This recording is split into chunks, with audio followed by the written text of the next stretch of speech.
So, Dave Checketts, thank you very much indeed for joining us here on the Soccer Business Podcast. You cut your teeth in the sports world in the NBA before you got involved in the soccer business.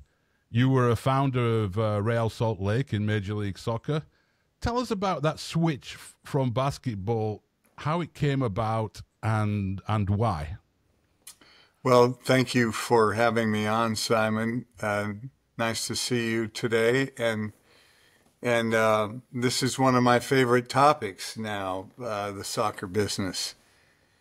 But it all was quite unexpected in 1990 after really 8 seasons as president and general manager of the Utah Jazz, an NBA team in Salt Lake City, Utah.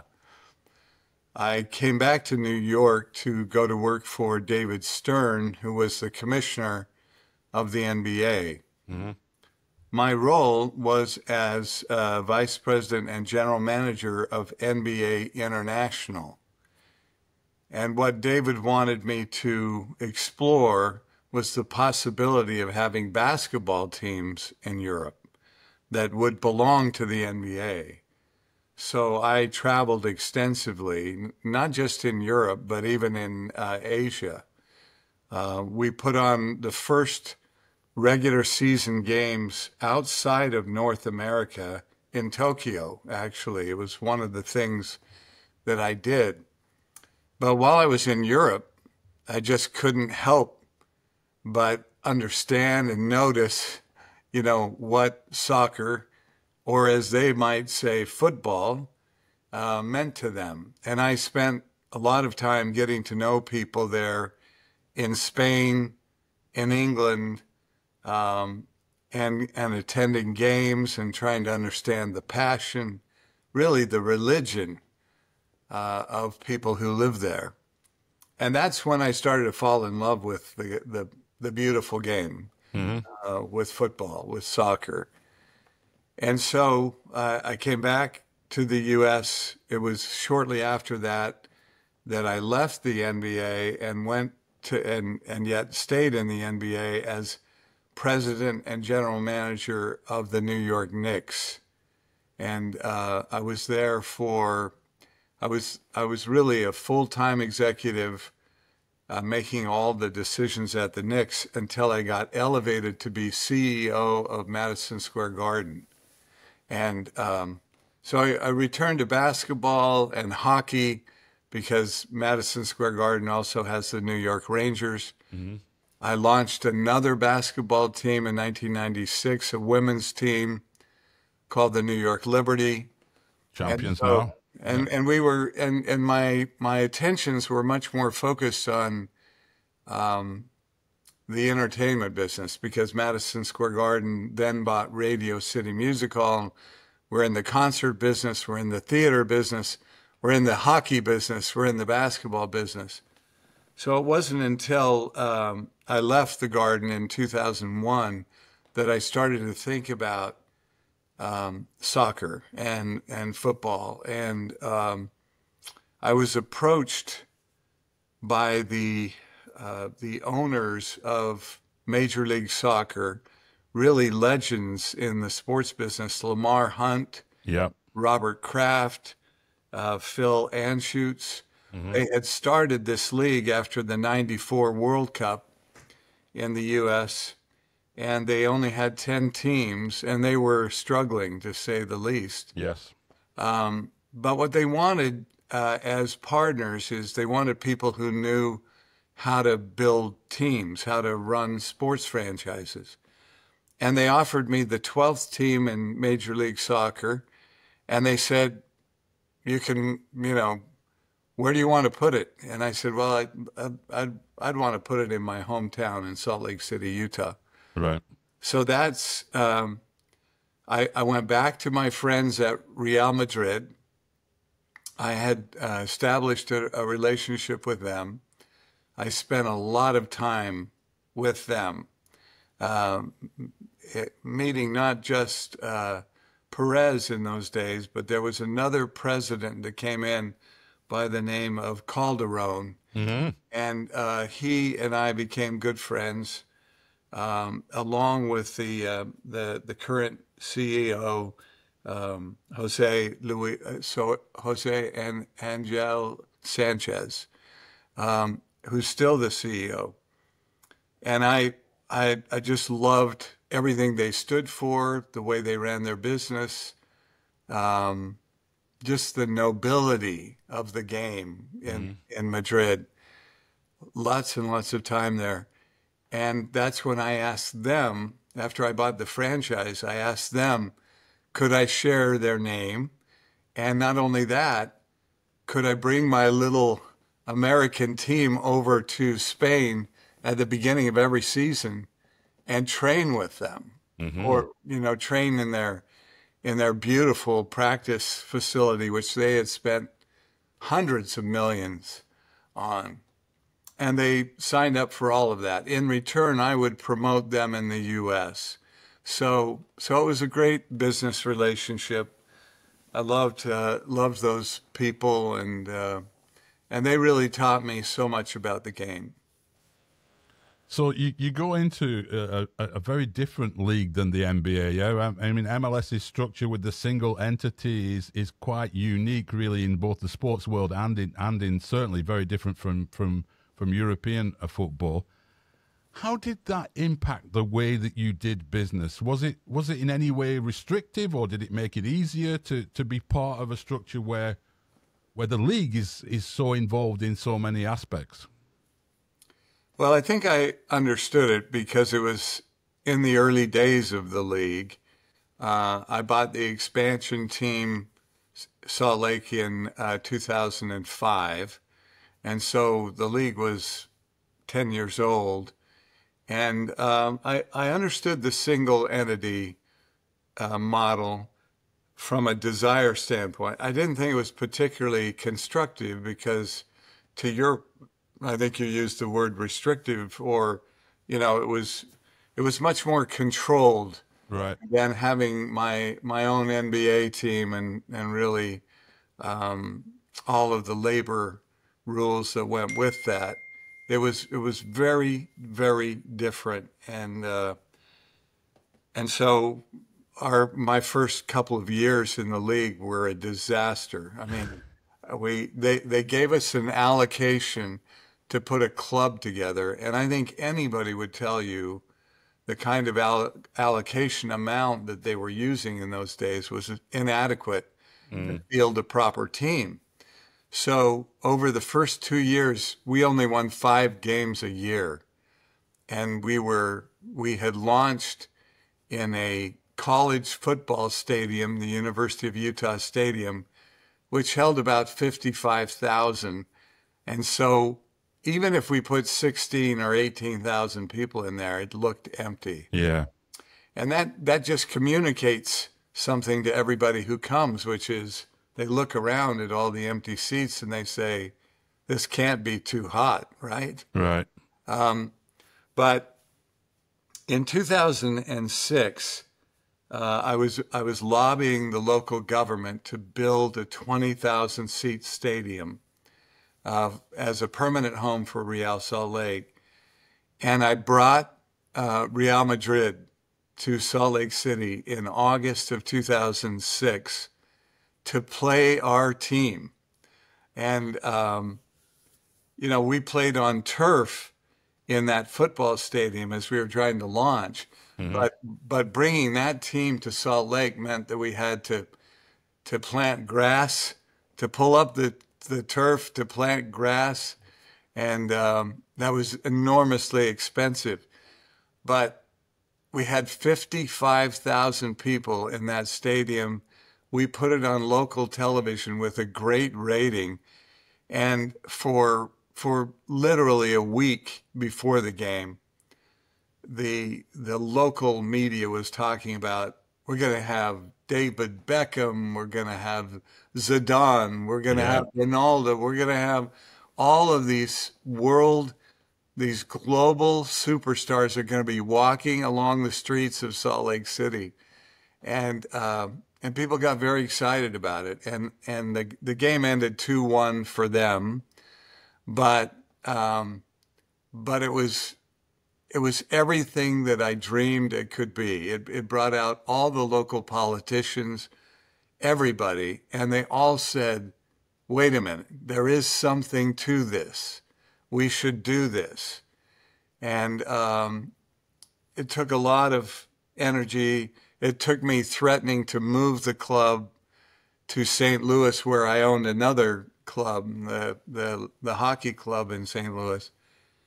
It took all of my might and willpower, faith, love, everything to get a stadium built. But we did build a stadium. We opened it in 2008. I had realigned our complete management and hired a player for us in those early years, Jason Kreis. Yes. Who was he was the leading scorer in the league in those days. And I hired him to be the manager of the club.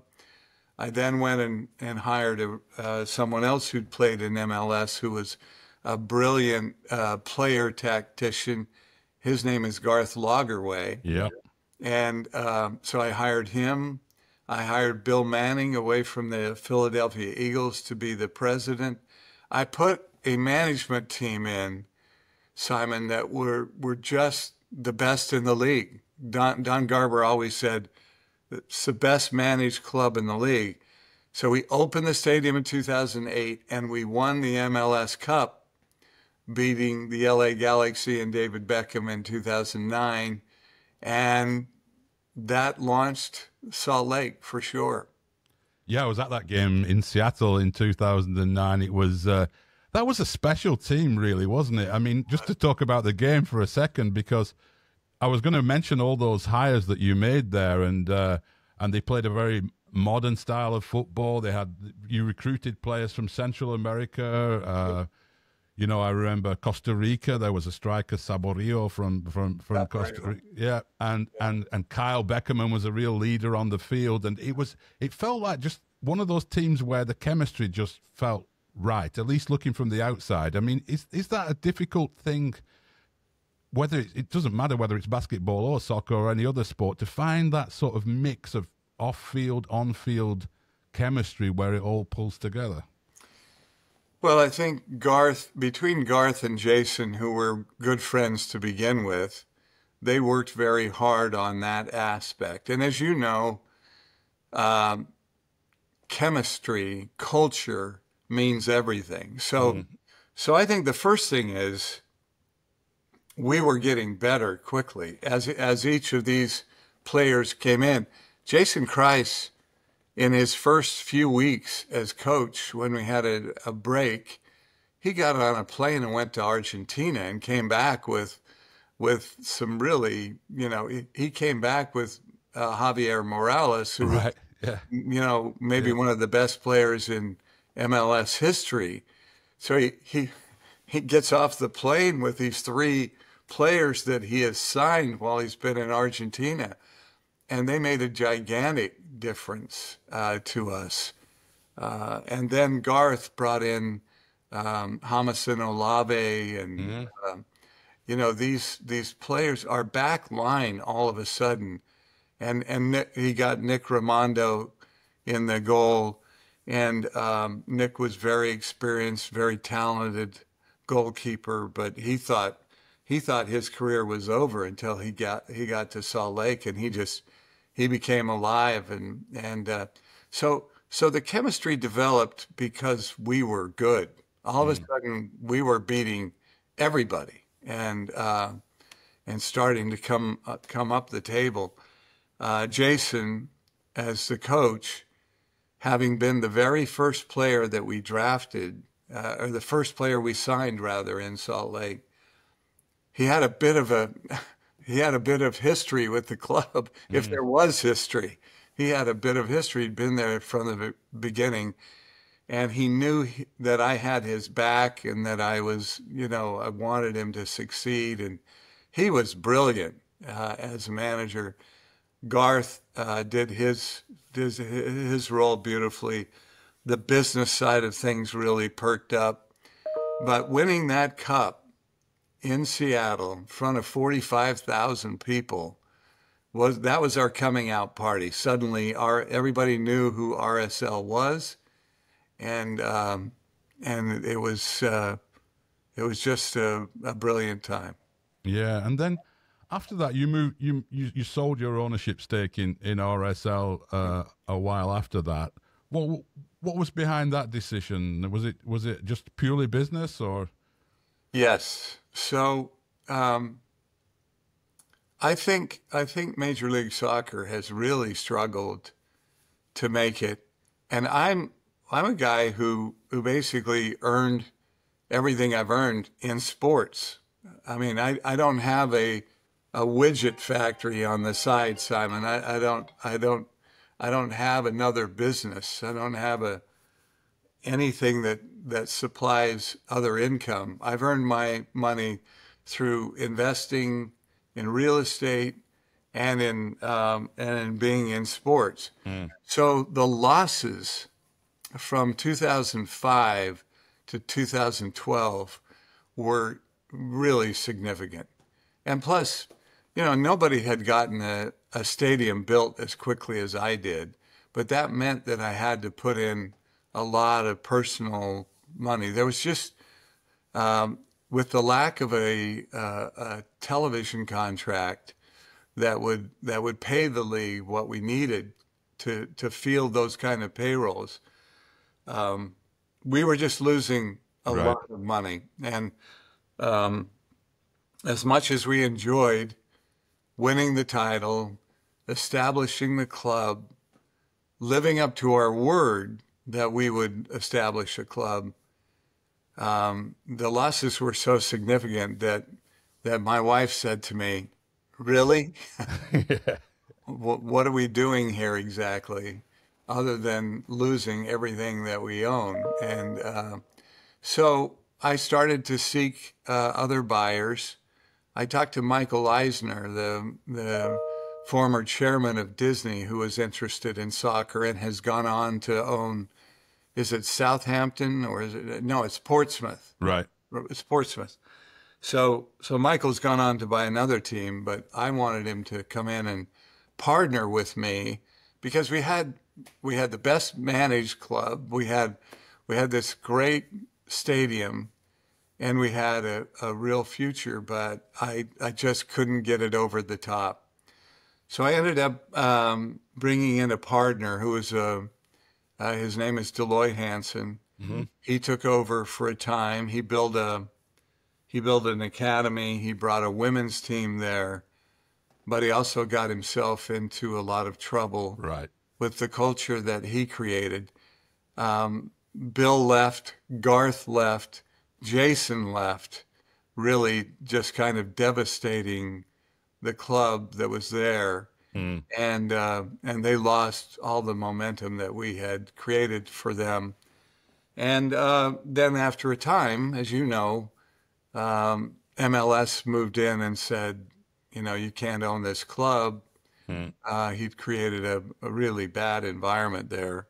So the club, fortunately, was rescued by David Blitzer, and now it's in the hands of dear friends of mine, the Millers, who I worked with at the Jazz for years, and they will be really good stewards for the club. So I'm very happy that my club that I was the founder of, and I'll never get the money back that I lost. I know that. But Salt Lake City has a club that they love. The seats are always full in the stadium, and it's in good hands, and it's being run much, much better than it was under previous ownership. What that experience and having been inside MLS and then being involved in other sports and being involved in soccer elsewhere, how do you look at MLS now as its 30th year? Has it reached the stage you would have expected from the 1990s, that 30 years of investment, 30 years of effort, still to me is a little bit short of the mainstream of American sports, if we're honest about it? But where do you think they're going right and wrong with MLS? Well, Simon, that's a big question, and I've been honest with everybody about this. I think they're really short of where they need to be for a number of reasons. First of all, it's very tough to play in the regular international schedule of football in the U.S. I don't know how you do that in Boston or Chicago or even Salt Lake City to try to play in December and January and February uh, without having indoor buildings. It's very tough to do. But that, as you know, that creates a lot of difficulties because you're losing the players on your team to international duty right in the middle of your season. Yeah. And it dramatically affects things. It allows the good news is it allows the teams in Europe, the most famous teams in the world, to come over and play in the U.S. But I'm not sure how much that helps you. Right. The other thing is that Americans are, for better or for worse, they're spoiled. They see the best athletes in every sport here, and they can now easily watch the Premier League or La Liga or the Bundesliga. They can see it all over on basically free television. So for MLS then to switch to a pay model in Apple TV, in my view, I know they didn't have a lot of options, but that just has not worked for them. Right. And so television's the main problem. It is the main issue because that has fueled the growth of literally every other sport. And so the game, the quality of the game, the quality of play, in some ways, there are flashes of brilliance, but you don't see the same kind of football that you see even like my team in England now has been playing in the championship.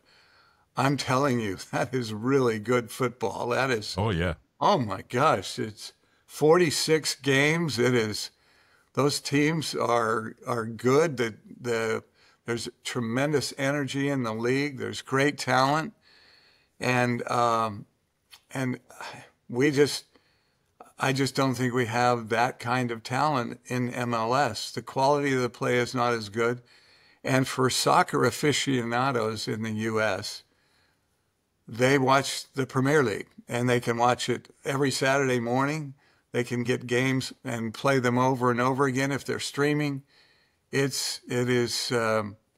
So it makes it very competitive. And even though the World Cup will be here again, along with Mexico and Canada, I mean, that just is another show of the best football in the world. And when you come from that into MLS, you see the difference. And no matter what anyone says to me, I keep saying, and I was saying it even when I was a member of the league and a founder, until we get to the point where the American team and the World Cup is really competitive. I mean, really competitive. And we've had a few runs, but until we get to the point where the best players, the best athletes in America are playing football, soccer football, not American football, but soccer football, until they're playing soccer and until they play, the best players on the American team are playing in MLS, we're really not achieving the goal that we have to be one of those top four sports. I guess the question is if the main issue is the quality on the field, and I take your point that the comparison is there every Saturday when you can watch NBC and the Premier League, and then if you tune in, they used to run right into each other on NBC at one time. I remember you go straight from Premier League to MLS. That difference is there. Is it just a question of spending more to bring in better players? I mean, if MLS could compete in the salary game with the Premier League, it'd be a different product on the field, wouldn't it? Yes, but you know what the payrolls are for the league and the Premier League. So we're not even close to that. I Yeah, mean, the probably the highest spending teams in MLS, I haven't looked lately, but I 25, 30 million yeah. dollars in total.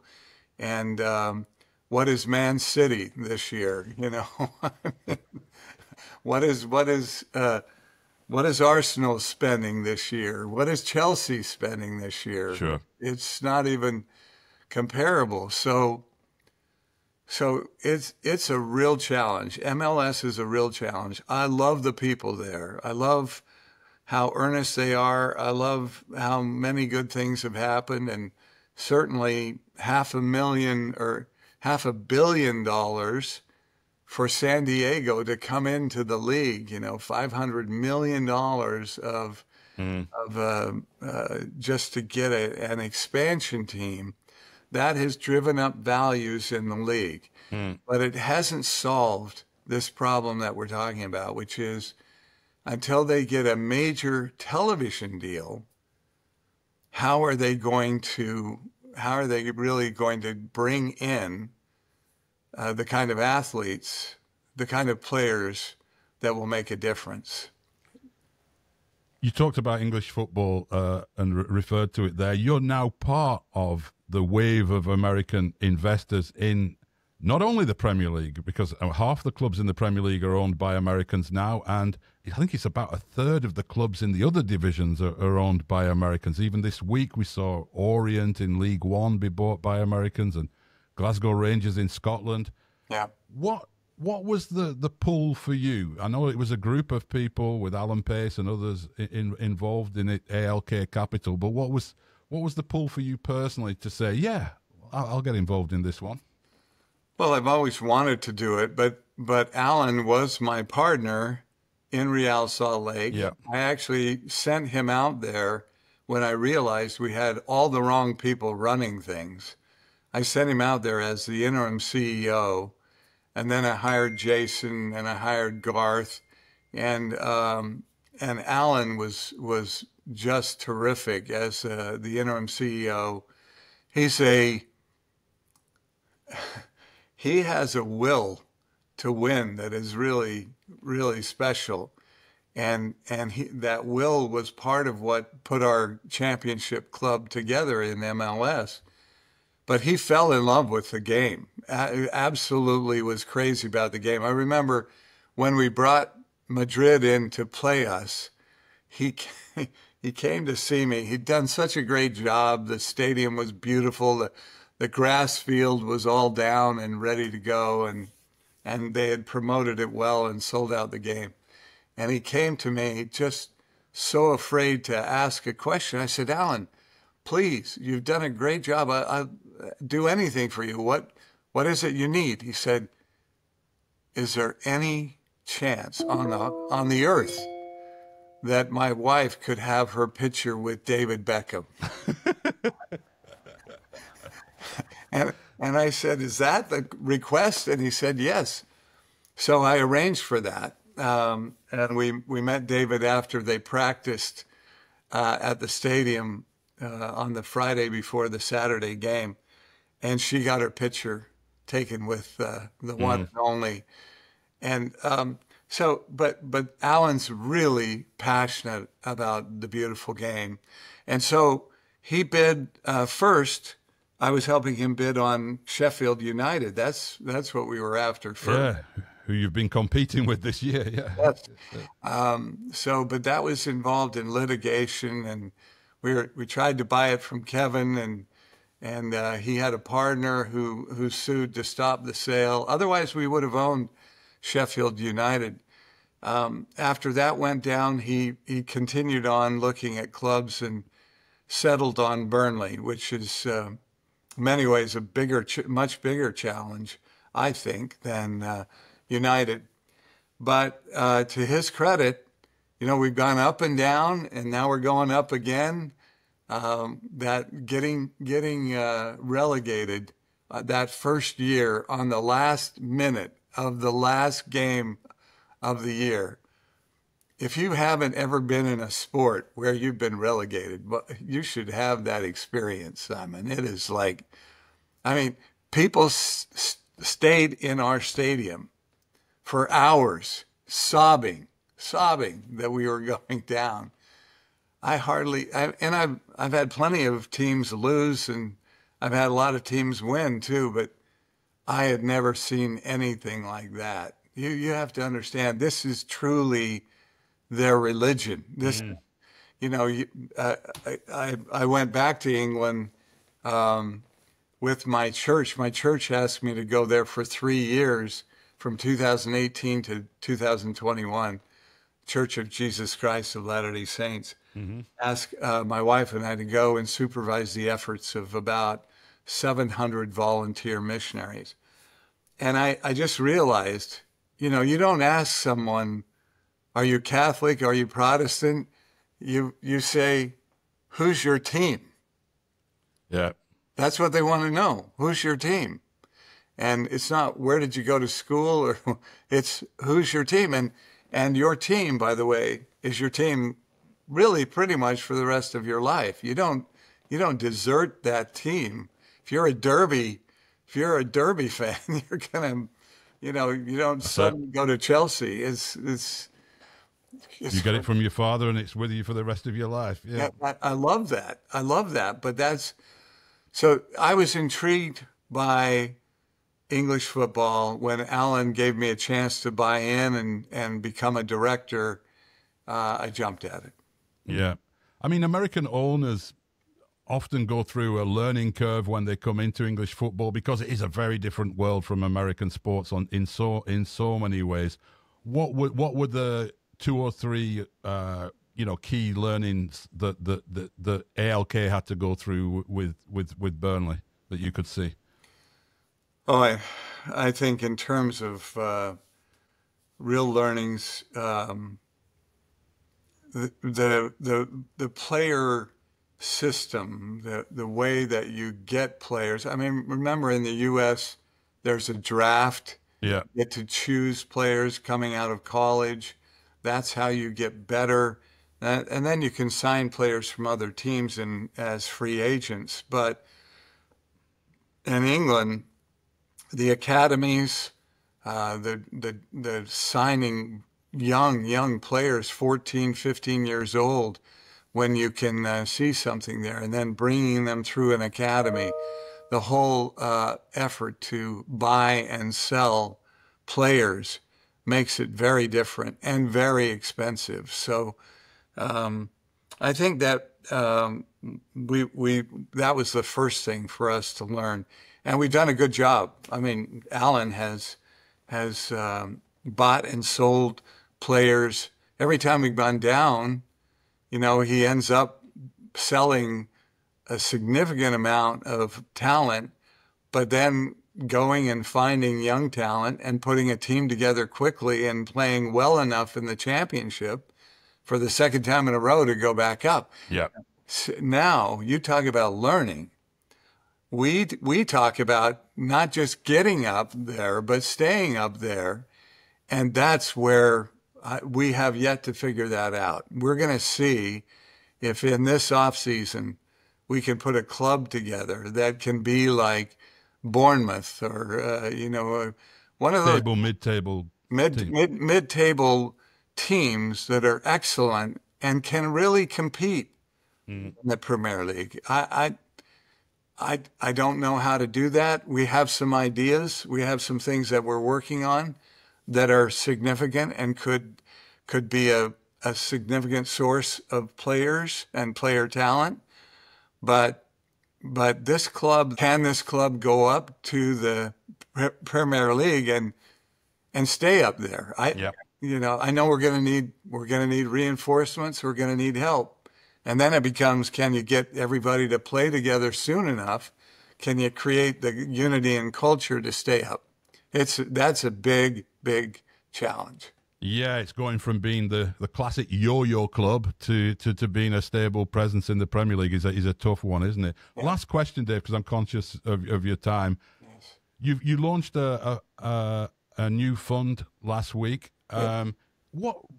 how much? It's a sport investment fund. How much will soccer play a part in that? How much are you looking at soccer, or is it very much across a range of sports? No, it is across a range of sports. I'm most familiar, as you probably know, with basketball. So I think we'll invest where we see opportunities, and that could be in any number of leagues, international as well as domestic.